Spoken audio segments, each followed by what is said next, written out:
ശേഖരേട്ടൻ്റെ മരണം നടന്നിട്ട് അധികം നേരമായിട്ടില്ല. ആളുകൾ അറിഞ്ഞു വരുന്നതേയുള്ളൂ.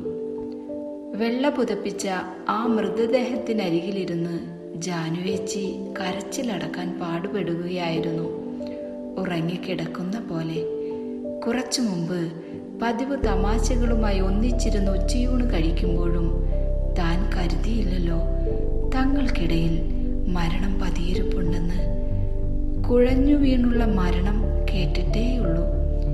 ഇതിപ്പോ സഹിക്കാനാവുന്നില്ലല്ലോ.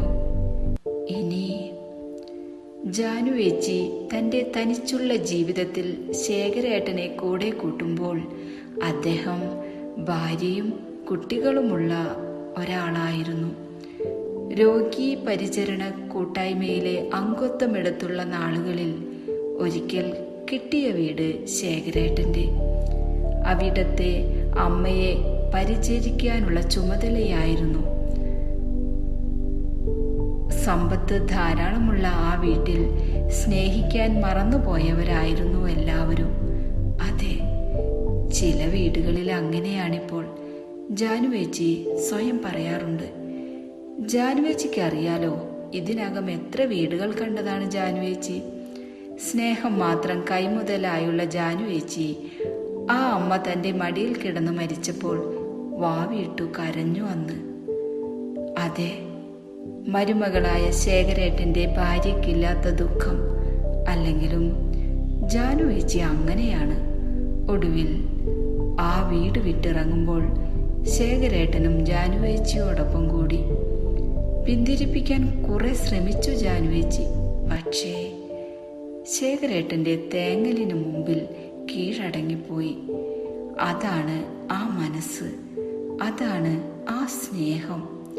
അങ്ങനെ മിന്നുകെട്ടും സദ്യയുമില്ലാതെ ഒന്നിച്ച് ജീവിക്കാൻ തീരുമാനിക്കുമ്പോൾ ഒരു നിബന്ധനയുണ്ടായിരുന്നു ശേഖരേട്ടന്.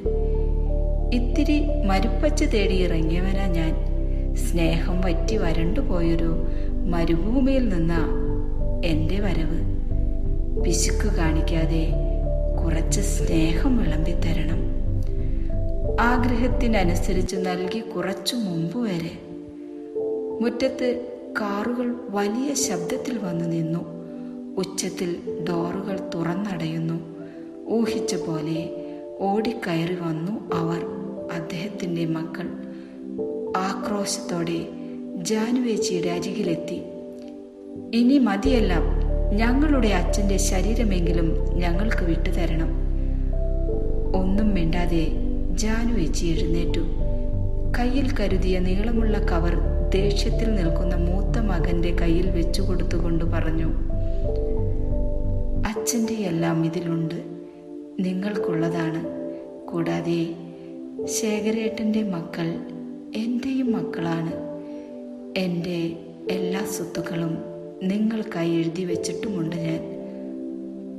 ഒന്നും മിണ്ടാനാവാതെ എല്ലാവരും സ്തംഭിച്ചു നിൽക്കുമ്പോൾ ജാനുവേച്ചി ഒന്നുകൂടി തിരിഞ്ഞു നോക്കി ചേതനയറ്റ ആ മുഖത്തേക്ക്. തണുത്തു മരവിച്ച ആ പാദങ്ങളിൽ അവസാനമായി തൻ്റെ ചുണ്ടമർത്തി. ഇറ്റുവീണ കണ്ണുനീർ തുള്ളികൾ ആ പാദങ്ങളിൽ പറ്റി നിൽക്കുമ്പോൾ ആരെയും നോക്കാതെ പുറത്തേക്കുള്ള വാതിൽ ലക്ഷ്യമാക്കി ജാനുവേച്ചി തിരിഞ്ഞു.